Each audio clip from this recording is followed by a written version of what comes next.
everybody. My name is Ameera Beth. Welcome to this episode of the Great Kingdom of Atlantis.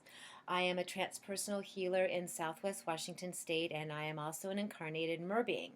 And in this video, I'd like to talk to you about the very special and unique connection the MER people have with the moon. So if you are an incarnated MER being, if you know yourself to have been in Atlantis and Merlantis, I would be willing to bet that the moon is very special to you. You probably know what phase the moon is in at all times. You celebrate the full moon and the new moon, and you probably know what sign the moon is at all times as well, because you understand the very profound and unique effects that the moon has on your body and on your energy. And the same was really true for the Mer people. So the connection between the Mer people and the moon is pretty obvious, because the moon affects the ocean tides, and because the Mer people are the ocean, we are Poseidon's tears in the ocean. The moon also had a very great effect on us also. It had an effect on our vibration, on our energy, on our intuition.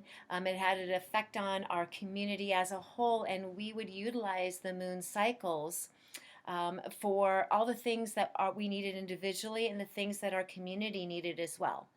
So the Mer people we would mostly come up out of the water when it was dark outside. Because we lived down in the depths of the ocean where it was dark, it was easier for us to see or to feel comfortable during the night sky. And we would especially come up during the full moon. Was a really popular time for the Mer people to rise to the surface of the ocean.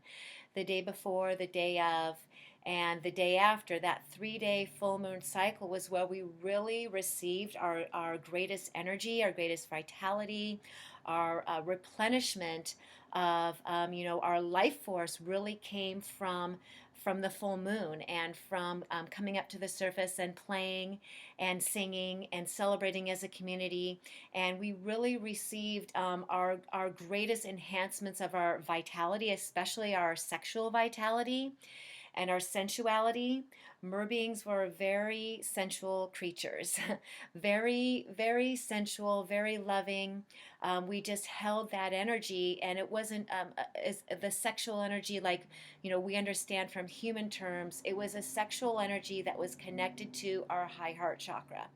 So our high heart chakras was just the chakra that's just in between your heart and your throat chakra, is about worthiness. And it's about knowing yourself as a divine being.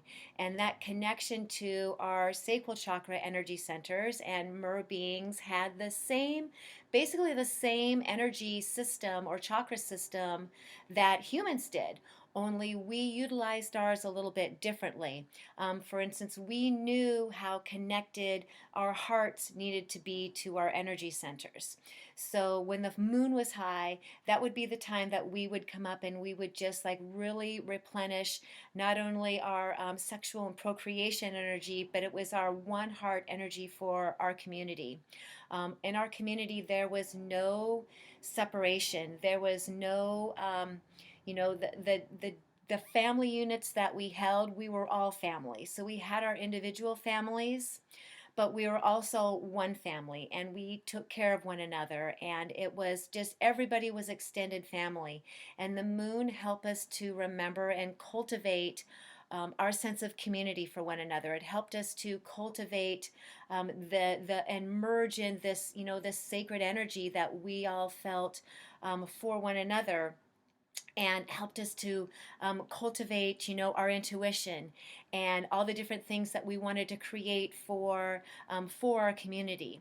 The full moon was a time of celebration for us. It was a time of just like wild, wild abandon, and just love of one another, and love for being part of God's creation. The new moon was much different. When we would come up during the new moon, it was very quiet and contemplative. So there were 3 days during the new moon each month, before, the day of, and the day after, where we would rise to the surface, and our intention was much more for gratitude. And it was much more to create through the moon and through the cosmos what we needed to manifest for our community, what we really wanted to manifest for all sea creatures, because the mer people and the sea creatures, there was just no separation in that love between us. And we would come up when the moon was new, and we would just hold prayer sessions for everyone and everything underneath the sea, and just feel so much love and gratitude for the ability to be in our beautiful bodies, and to have community together, and even for the ability to breathe underwater. I remember looking at the humans, and thinking, I'm feeling so sorry for them because they couldn't go down, and they couldn't just enjoy what we were able to do, swimming around in the ocean all day long. So for the Mer people, the moon and being out in the moonlight was something that was vital to our existence. It was vital to our sense of joy, and it was vital to our sense of oneness with one another. And I remember being up with my family and with my partner, and some of the very best memories we have. It was almost like you come up and you take a vacation and you go to Disneyland. That was the sense of what being up in the full moon was like for all of us. During the other moon phases, during the first quarter and the last quarter, we would come up often during all phases of the moon, of course, and just to honor and give thanks to Luna, and to bathe in the moonlight was always a big favorite. And we would talk about all of creation. We would talk about, we would tell stories. I remember the leaders and the elders in our community telling stories about the Mer lineage, about where the Mer people came from, about our star families, about the first Mer people who were sent to create Merlantis, alongside Atlantis. So it was also a time for us to remember our roots and remember our lineage. And Mer people, we would live for eons of time. We would live for thousands and thousands of years.